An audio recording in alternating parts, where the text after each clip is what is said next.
اللہ تعالیٰ نے تو یہی کہا تھا کہ یہ ان کے لیے کتاب ہے لا ریب فیہ ھدی للمتقین، ورنہ اس میں شک ہی شک ہیں.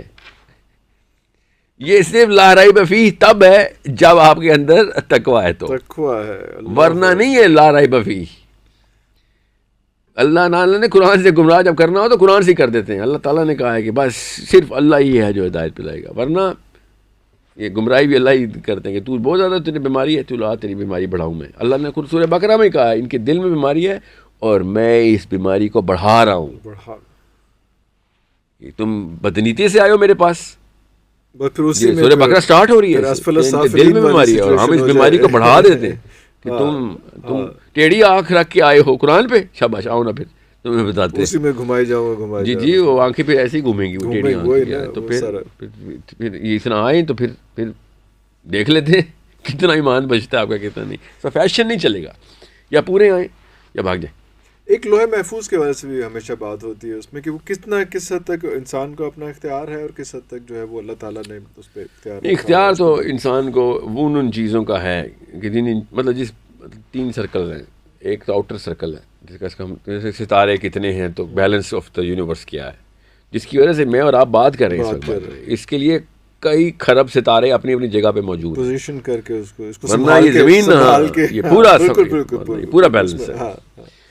اندر کا سرکل ہے جس کے اندر ہماری یہ جو فار ایگزامپل میں اپنی سانس اپنے کنٹرول میں نہیں رکھ سکتا، دل کی دھڑکن میری وجہ سے نہیں چل رہی، ٹھیک ہے. میں اور آپ ملاقات جو کی وہ میں اپنی مرضی سے نہیں کی، ٹھیک ہے. Many billions of things happen تب کہ جا کے میں اور آپ پہلے دو مل لیتے ہیں. اوکے سو یہ ہمارے معاملات ہمارے ہاتھ میں نہیں. اب جب ہم اس سرکٹری کو سمجھ لیتے ہیں تب اس کے اندر کا سرکل ہمیں نظر آتا ہے کہ اچھا اب اس سرکٹری کے اندر آ کے جو میرے امپیکٹس ہو رہے ہیں اس کے ساتھ میں نے ریئیکشن کیا دینا ہے. یہ ہے آپ کا اختیار.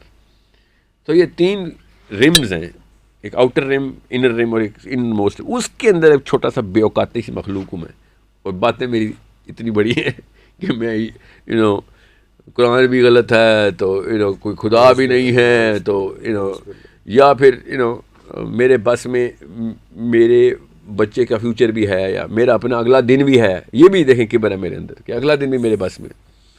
So it is that simple کہ سوال اس چھوٹے سے سرکل کا ہو رہا ہے اور اس کے اندر ہم بیٹھے ہوئے اپنے آپ کو مطلب اتنا پاورفل پروو کرنے کی کوششوں میں. اور جو لوح محفوظ ہے وہ یہ سارا سسٹم اس کے اندر ہی آتا ہے. جی یعنی آؤٹر موسٹ سرکلس تو ایز ایزی رہیں گے، ٹھیک ہے. انر موسٹ سرکل کی پرمیوٹیشنس ساری لاکڈ ہیں، جتنے مرضی سے ہو کے پہنچ جاؤ. جیسے فار ایگزامپل 50 نمازیں ہر مسلمان پہ فرض ہیں 50 ہر 12 منٹ بعد ایک نماز پڑھنی ہے ہم نے، ٹھیک ہے. یہ فرض ہیں، اب اس کو کوئی چینج نہیں کر سکتا. اب جب نبی السلام سے آخری دفعہ نیگوشیشن ہوئی نا حضرت موسیٰ کے کہنے پہ، اللہ تعالیٰ نے کہا کہ نبی السلام نے کہا کہ یا اللہ تھوڑی اور کم کر دیں، تو اللہ تعالیٰ نے نہیں کہا کہ میں کم نہیں کر رہا، رہیں گی 50 ہی ہیں 50 ہی فرض. اب ان کی ٹرانسلیشن میں تمہیں یہ کہہ رہتا ہوں کہ میں 1 کے بدلے 10 کا میٹر مطلب فارمولا ملٹیپلائی میں 10 کر دیتا ہوں کہ اتنا میں تمہیں اجر دے رہا ہوں، 10 ہو رہا ہے اس لیے 5 کر رہا ہوں.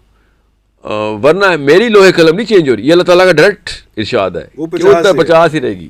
اب ظاہر ہے اللہ تعالیٰ لوہے قلم کا کوئی تابع تو نہیں ہے نا، تو اللہ تعالیٰ نے پھر خود انٹرونشن کر کے ویٹو کیا کہ ہاں لوہے قلم میں لکھ دیا تھا، یہ میری شان میں نہیں ہے کہ میں ایک لکھوں اور چینج کر دوں، ٹھیک ہے.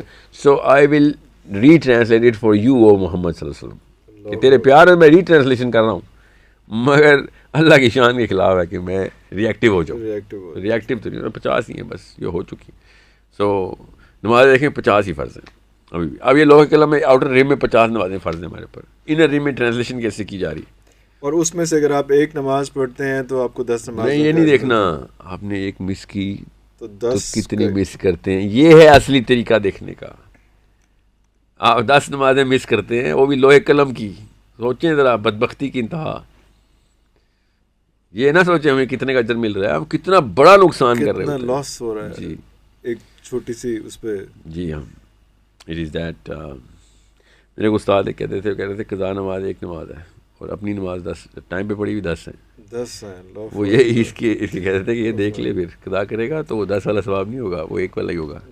وہ وہ بھی کسی نے کہا تھا کہ نمازیں جو ہیں وہ ساری کی ساری وہ اس کی قضا کوئی نہیں ہے, یہ تو اللہ تعالیٰ نے ایک لیوریج دی ہے کہ چل بعد میں پڑھ لے, تھوڑی لیٹ پڑھ لے, چل کوئی نہیں خیر ہے, لیکن ٹائم وہ نماز میری نا ایک چھوٹا سا جملہ پھر ایکسپلینیشن میں نہیں دے سکتا اس طرح. نماز ایک ٹیکنالوجی ہے, اصل میں ٹیکنالوجی ہے, یاد رکھیے گا. نماز از این ایکچوئل ٹیکنالوجی. یہ مسلمانوں کو ایز اے ٹیکنالوجی ہی ملی تھی, ہم اس کو ایز اے ٹیکنالوجی دیکھتے نہیں ہیں.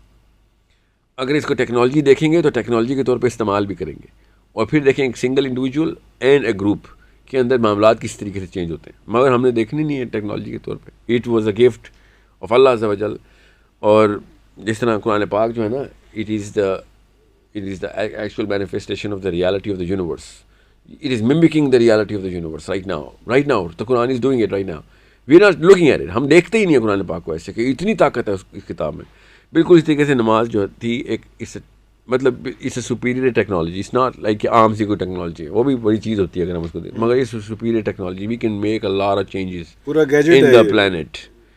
نو گیجٹ ایک چھوٹی چیز ہے. گیجٹ کے اندر جو چیز ہوتی ہے نا وہ ٹیکنالوجی ہوتی ہے کہ وہ کس طریقے سے کیا پاور لے کے آتا ہے. We can make bigger changes in the plant through this, but ہم نے دیکھا ہی نہیں کبھی, بس ہم نے سمجھا کہ اگر اس کو تھوڑا سا اگر کھولتے ہیں تو کس طرح سے آپ اس کو ایکسپلین کریں گے. میں آپ کو اتنی سی بات بتاؤں کہ آپ نے اگر اس جملے کا مطلب سمجھنا ہے تو نماز خوف پڑھیں کہ نماز خوف کیوں فرض ہوئی تھی اور کس موقع کے اوپر کیا اللہ تعالیٰ نے احکام. مطلب سوچیں کہ ہر چیز اسلام کی آدمی کی جان بچانے کے لیے, ٹھیک ہے, ہر چیز اسلام کی جان بچانے کے لیے ہے. اور اس میٹرکس میں نماز خوف جو ہے نا وہ اپوزٹ ڈائریکشن میں جاتی ہے کہ تیرے پہ تیر چل رہے ہیں نماز کے لیے کھڑا ہو جا, اپنے آپ کو نہ بچا, چل کھڑا ہو نماز پڑھ.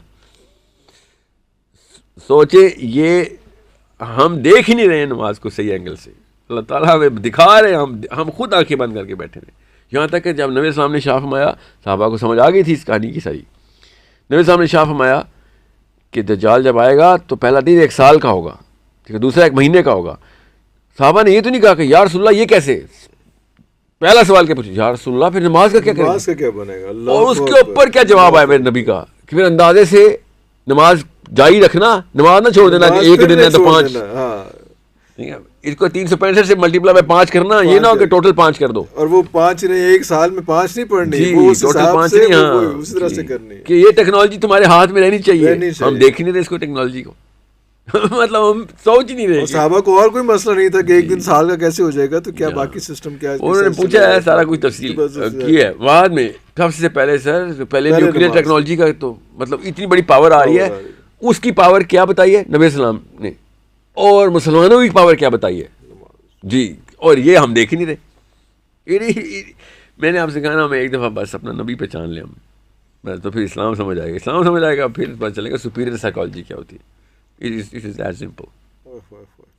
وہ اختتام میں اکثر ایک شعر پہ کرتا ہوتا ہوں ذرا نگاہ کا, میں کہا اس پہ بھی وہی چیز بنتی ہے, اور وہ یہ ہوتا ہے کہ کوئی حساب نہیں بے حسابیوں کا, مگر جسے بھی دیکھیے الجھا کسی حساب. ہوئے بہت طاقتور ہے.